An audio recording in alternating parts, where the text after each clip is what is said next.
channel. Balik lagi dengan aku Jemima, dan kalau kalian baru di sini, welcome, nice to meet you. Cuci muka itu merupakan salah satu step skincare yang sangat-sangat tidak rumit ya kalau kita pikirkan. Ambil air, basuh wajah, pakai sabun muka, basuh lagi. Tapi ternyata guys, nggak sesimpel itu. Kebiasaan-kebiasaan yang salah dalam mencuci muka ini faktor yang membuat masalah kulit kita nggak kelar-kelar. Hari ini aku bakalan share beberapa kesalahan dari kebiasaan-kebiasaan saat kita mencuci muka yang justru tanpa kita sadari itu bukan malah merawat kulit, namun kita merusak kulit wajah kita. Dan of course, selain aku share info-info kesalahannya, aku bakalan info juga gimana sebenarnya yang benar dan yang lebih tepat untuk dilakukan. So, without further ado, langsung aja kita mulai videonya. Yuk. Kesalahan yang pertama, salah dalam pemilihan sabun pencuci wajah kita. Sabun cuci muka itu harus dicocokkan dengan kebutuhan kulit kita, tipe dan kondisi kulit wajah kita. Sabun cuci muka sebagai tujuan dasarnya adalah untuk membersihkan minyak berlebih, kotoran-kotoran yang terakumulasi di permukaan kulit wajah kita juga. Tapi pada saat yang sama tidak boleh terlalu harsh atau terlalu kasar sehingga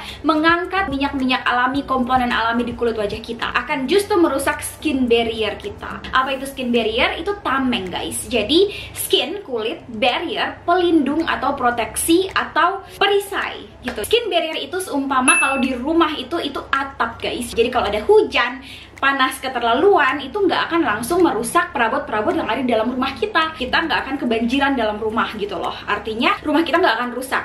Begitu juga skin barrier, kalau dia komplit, kalau dia aman, nggak ada bocor, nggak rusak, itu artinya akan melindungi kulit kita sehingga kulit kita akan secara alami juga membantu supaya melawan bakteri-bakteri jahat yang mau masuk ke kulit wajah kita. Jadi dia adalah proteksi paling depan, garda depan gitu dalam hal melindungi kulit kita. Nah, bayangkan kalau skin barrier kita udah rusak, atap rumah kita rusak, ya udah apapun yang mau masuk akan langsung masuk, nggak ada filternya, sehingga susahlah bagi kita untuk membuat kulit kita menjadi sehat. Nah, kesalahan dalam pemilihan sabun cuci muka inilah kalau misalnya nggak tepat, skin barrier kita bisa melemah atau tidak begitu efektif walaupun kita pakai. Kalau kalian ingin aku bahas khusus tentang gimana caranya memilih sabun cuci muka, aku bakalan bikin, kalian tinggal komen aja di bawah kalau butuh. Tapi secara keseluruhan, pada intinya akan aku bahas aja di sini. Aku secara pribadi tidak terlalu menyarankan kalau teman-teman punya sabun cuci muka yang ada komposisi SLS. Mungkin beberapa dari kalian udah nggak asing lagi dengan SLS ini, tapi yang belum tahu, SLS ini adalah salah satu komposisi yang kalau kita baca daftar komposisi di belakang produk itu namanya sodium lauryl sulfate atau SDS, sodium dodecyl sulfate. Apalagi untuk kulit wajah yang sensitif mungkin dihindari ya, karena SLS ini merupakan salah satu jenis surfaktan. Apa itu surfaktan? Adalah salah satu bentuk deterjen guys. Lumayan banyak sabun cuci muka yang menggunakan SLS juga. Tapi sayangnya deterjen yang satu ini terlalu strong guys. Bukan hanya bakteri jahat yang diambil atau diangkat dari kulit wajah kita, bakteri yang baik, komponen-komponen yang baik yang seharusnya tetap di kulit wajah itu ikut diangkat sama si SLS ini. Beresiko menyebabkan iritasi kulit, strip skin barrier. Bayangin tuh, sabun cuci muka bisa mengoyakkan skin barrier kita. Jadi sebaiknya dihindari SLS ini. Dan selain itu dia juga punya potensi untuk meningkatkan penguapan H2O atau air, membuat kulit kita justru dehidrasi. Memang kandungan SLS itu dipakai oleh suatu produk karena memang cenderung lebih terjangkau atau lebih murah. Nah, kita yang mungkin aduh kak, sabun muka rata-rata yang terjangkau ada SLS-nya, gimana dong? Ya nggak masalah, usahakan SLS itu komposisinya nggak berada di awal-awal atau di tengah, karena itu konsentrasinya udah lumayan tinggi. Usahakan SLS-nya itu udah di paling-paling akhir lah, boleh lah. Tapi yang penting dari kesemuanya itu, sabun wajah kita harus cocok dengan tipe kulit kita, dry untuk dry, oily untuk oily. Kan produk-produk sekarang udah banyak yang mencantumkan labelnya. Untuk kulit kering, bagus banget untuk ada komposisi di sabun mukanya glycerin atau ceramide, sangat-sangat baik untuk melembabkan dan menghidrasi kulit. Kalau misalnya kalian punya oily atau acne prone skin yang memang masalah jerawatnya itu sangat-sangat lumayan menantang untuk diatasi, boleh pakai sabun cuci muka yang mengandung salicylic acid. Salicylic acid ini mampu untuk membersihkan pori-pori secara mendalam dan membantu untuk mengangkat minyak yang berlebih. Nah, ini salah satu sebenarnya komposisi dalam exfoliate ya. Tapi kalau biasanya kalau ada kandungannya di dalam suatu sabun cuci muka, itu salicylic acidnya nggak terlalu strong, jadi masih yang gentle, masih aman untuk dipakai daily. Jadi pastikan kalian tahu tipe kulit wajah apa dan kebutuhan kalian apa, dan yang paling penting dari semuanya adalah kalian cocok nggak bikin breakout. Yang pasti jangan pakai body wash. Body wash ya untuk body, untuk badan, jangan dipakai untuk wajah karena pH-nya berbeda. Komposisi yang diharuskan untuk kulit badan itu nggak seharusnya dipakai di kulit wajah. Dan rata-rata sabun mandi itu ya deterjennya yang memang strong. Kalau misalnya kita pakai di wajah akan merusak skin barrier. Itu aja dulu intinya. Yang kedua, aku guarantee sih kalian banyak banget yang masih bingung soal hal ini, yaitu terlalu sering mencuci muka. Ada beberapa yang suka bingung, Kak, kalau misalnya kita wudhu kan kayak gimana. Nah, yang dimaksud terlalu sering mencuci muka itu yang pakai sabun wajah, guys. Kan kalau wudhu kan nggak pakai sabun muka ya, nggak pakai facial wash. Jadi yang terhitung dalam terlalu banyak mencuci wajah adalah terlalu banyak mencuci wajah dengan menggunakan facial wash. Idealnya adalah 2 kali dalam sehari, pagi dan malam hari. Boleh kita tambah kalau misalnya kita selesai workout atau berolahraga yang menyebabkan terlalu banyak keringat, atau setelah mandi pantai atau mandi kolam. Nah, banyak banget yang tanya, Kak, kalau misalnya aku pulang sekolah tuh masih sore ya, aku cuci muka kan, terus gimana? Malam-malam cuci muka lagi nggak? Kan nanti kalau cuci muka lagi jadi 3 kali dong dalam sehari. Kak, kalau aku pulang sekolahnya jam 12 siang gimana? Jam 2 siang gimana? Itu kan masih jauh banget rentang waktunya sampai malam kan ya? Nah, kalau misalnya teman-teman pulang siang atau misalnya sore yang pasti sebelum malam dan ingin cuci muka, boleh kok, silahkan cuci muka aja pakai sabun cuci muka. Kita cuci muka tetap pakai sabun cuci muka. Nanti kalau udah malam, tergantung aktivitas kalian di antara ini. Kalau kalian olahraga, keluar rumah, jalan-jalan, malamnya cuci muka lagi. Iya guys, cuci muka lagi. Karena gini, Indonesia punya iklim yang lumayan humid ya, lumayan lembab, panas banget, dan kita sering keringetan kita tiap kali keluar rumah. Jadi ada baiknya tetaplah kita cuci muka lagi pakai facial wash. Tapi kalau di antara jam 2 itu sampai jam 8 malam misalnya ya, kalian nggak ngapa-ngapain, cuma di rumah aja, gabut, jalan-jalan dalam rumah aja, ya udah, nggak perlu pakai sabun lagi.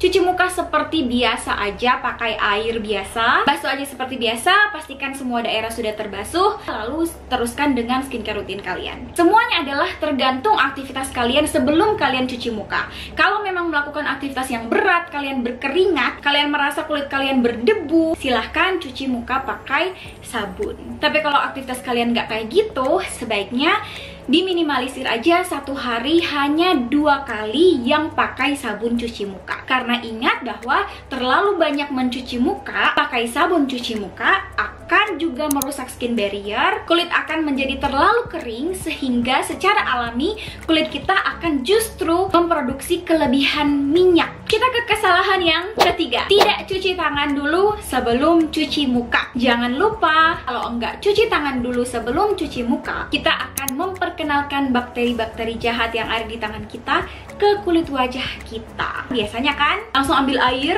taruh ke wajah kita, tangannya belum dicuciin. Ya, itu akan membuat kulit wajah kita bermasalah lagi. Jadi pastikan cuci tangan dulu, baru cuci muka. Zaman sekarang kita masuk toko aja harus cuci tangan, mau pegang-pegang barang di toko aja harus cuci tangan. Masa pegang wajah sendiri nggak cuci tangan dulu sih? Mencuci wajah terlalu kuat. Biasanya suami aku juga gitu guys, dia cuci muka kayak cuci mobil. Jangan kita cuci muka kita dan digosok sekuat tenaga. Memang biasanya kita berpikir semakin kuat kita menggosok kulit, semakin bersih dia jadinya. Jangan lupa itu juga akan ikut mengangkat komponen-komponen baik di kulit wajah kita. Sabun muka yang kita taruh di tangan dan kita aplikasikan ke wajah udah tahu tugasnya. Tugas aku mau ngebersihin wajah dia nih. Nggak perlu kita tambah dengan kekuatan kita yang sekuat tenaga itu. Pelan-pelan aja dibaurkan ke seluruh wajah sehingga kita tidak terlalu kasar di wajah kita. Skin barrier akan kurang resikonya untuk melemah. Kesalahan berikutnya, pakai sabun cuci muka terlalu banyak atau terlalu sedikit, terlalu hemat. Jadi harus pas. Size-nya kayak gimana? Kayak besarnya koin 50 perak aja, udah cukup. Jangan terlalu sedikit dari itu, jangan terlalu banyak juga. Pakai terlalu sedikit nggak akan cukup untuk membersihkan seluruh wajah kita. Akhirnya tetap ada residu-residu kotoran dan akan mengclog pores atau menyumbat pori-pori. Terlalu banyak tidak akan memberikan kelebihan ekstra apapun. Yang ada kalian boros, cepat habis sabun cuci mukanya. Jadi pakailah secukupnya dan itu akan efektif untuk membersihkan wajah kita. Cuci muka tidak ditaruh di step yang paling akhir. Jadi biasanya kita cuci muka pas kita mandi, ya nggak? Mau di dalam kamar mandi atau di luar kamar mandi, semuanya dilakukan setelah kita mandi. Jadi setelah kita udah sabunan, udah sikat gigi, udah shampoan, baru kita cuci muka. Karena ingat bahwa sampo-sampo kita, ini juga paling penting. Sebenarnya kalau kita sampoan, hindari busanya mengalir ke wajah kita. Ingat, komposisi di sampo nggak diperuntukkan untuk wajah kita. Jadi kita bakalan banyak jerawat di sini-sini nih. Nah, itu kalau kalian banyak jerawat di sini, itu ada kemungkinan sampo kita tuh yang sering keguyur-guyur di sini, apalagi kalau di sini. Nah, jadi pastikan cuci muka ada di step paling akhir sesudah kita mandi, dan sikat gigi juga karena pasta gigi yang terkena-kena di atas mulut dan di bawah mulut bisa berpotensi menimbulkan jerawat. Kalau kita cucinya di step yang paling akhir, sabun cuci muka kita akan membersihkan lagi semua sisa-sisa shampoo yang udah kena di wajah kita atau pasta gigi yang terkena di wajah kita. Next mistake, cuci muka terlalu cepat. Kita nanti tidak akan memberikan cukup waktu untuk produk kita bekerja atau melakukan pekerjaannya. 30 detik sampai 60 detik. Apalagi untuk sabun cuci muka yang bertujuan untuk membasmi atau mengatasi jerawat. Nah, itu membutuhkan waktu sedikit lebih lama untuk duduk di wajah kita, baru kemudian kita bilas. Para ahli menyarankan 30-60 detik nih. Jadi aku ambil aman deh 45 detik. Karena kita pasti hitungnya dalam hati kan, nggak mungkin kita bawa-bawa stopwatch ke kamar mandi. Jadi hitung aja dalam hati. Kalau kita hitung dalam hati, otomatis detiknya nggak akurat. Jadi lebih aman di tengah-tengah, 45 aja. Hitung sampai 45, baru kita bilas sabun cuci mukanya. Jangan terlalu cepat, jangan terlalu lama. Kalau cuci tangan minimal 20 detik, tahu kan? Kalau cuci muka minimal 30 detik. Next adalah temperatur air. Kalau air panas, of course jelas ya nggak boleh. Kalau air hangat, untuk kulit yang normal cenderung boleh ya, tapi jangan terlalu sering. Kalau kalian punya kulit yang kering dan sensitif, sebaiknya nggak boleh pakai air hangat, karena itu akan terlalu mengeringkan permukaan kulit sehingga menuntun pada iritasi atau kulit kita bisa kemerahan. Dan hati-hati juga kalau pakai air hangat, karena gini, pendapat hangat setiap orang itu berbeda-beda ya. Hangat itu relatif sebenarnya. Belum tentu level hangat aku bisa sama dengan level hangatnya teman-teman. Lebih bagus kalau mengukur suhu air sehingga kita tahu dia benar-benar di kategori hangat. Karena kalau kita cuma ukur di tangan doang, sebenarnya hangat menurut kalian bisa jadi ternyata terlalu panas gitu. Karena tingkat toleransi orang-orang menahan suhu panas itu beda-beda. Jangan sampai kalian merasa ini air hangat kok, tapi ternyata itu terlalu panas buat kulit wajah kalian. Itu akan mengangkat kelembapan alami dari kulit kita sehingga memberi signal bagi kulit kita untuk memproduksi lebih banyak minyak. Jadilah masalah oily skin. Jadi kalau aku pribadi sarannya lebih baik pakai aja air biasa, nggak dingin, nggak ada embel-embel hangatnya, ya biasa, air keran biasa, yang bersih pastinya. Kalaupun teman-teman pengen pakai air hangat, bolehlah, tapi pastikan benar-benar hangat dan jangan terlalu sering. Mengeringkan wajah dengan handuk yang kita pakai untuk badan, karena itu malah akan memperkenalkan bakteri lagi ke kulit wajah kita. Handuk untuk badan kita kan selalu nggak cuci pakai ya. Jadi habis pakai pasti kita jemur, gantung dulu, ya kan? Nah, handuk yang kita jemur atau gantung dulu, syukur-syukur kalau dijemur di bawah sinar matahari. Kalau enggak, udah lembab gitu loh guys, dikeringkan biasa gitu di belakang pintu kamar mandi, lembab, terus kita pakai ngeringin wajah kita.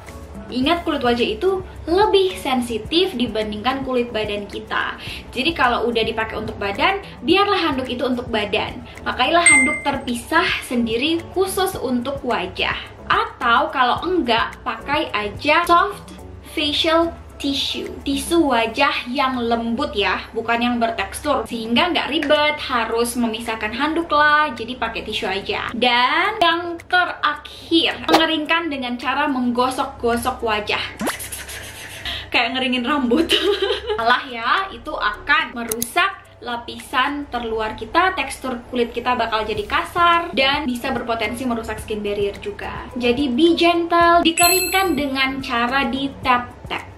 Tap-tap aja, nggak perlu digosok-gosok. Mau pakai tisu, mau pakai handuk yang terpisah, harus di tap-tap. Semoga video ini bisa bermanfaat buat teman-teman semua. Jangan lupa follow aku di Instagram aku @jemimalivia supaya kita bisa lebih temenan lagi. That's all guys for today's video. Thank you guys so much for watching. I'll see you guys in my next video. Bye guys.